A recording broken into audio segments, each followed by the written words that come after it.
Welcome to this English lesson on the negative form of the verb to have in the present tense.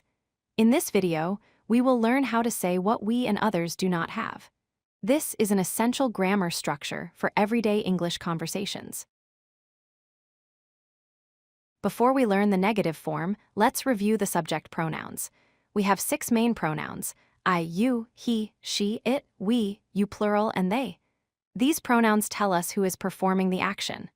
Understanding pronouns is important because the negative form changes depending on which pronoun we use. The basic structure for the negative form of to have is subject plus do not or does not plus have plus the object. We often use contractions, which are shortened forms. We say don't instead of do not and doesn't instead of does not. This makes speaking more natural and conversational.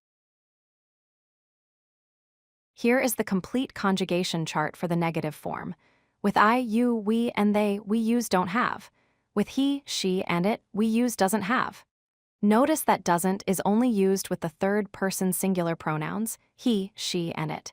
This is a key difference in English grammar. Let's look at some examples using don't have. I don't have a car, you don't have time, she doesn't have a phone, they don't have money. These sentences show everyday situations where someone does not possess something. Practice these patterns with objects around you.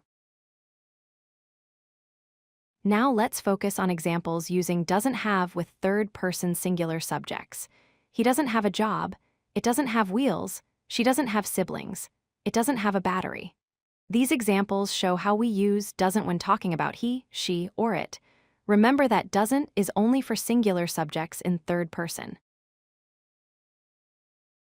Let's identify common mistakes learners make.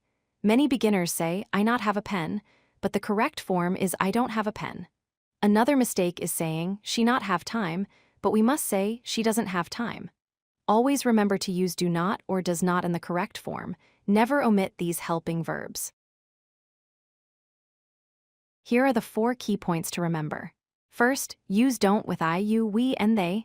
Second, use doesn't with he, she, and it. Third, always follow this structure. Subject plus do or does not plus have plus the object.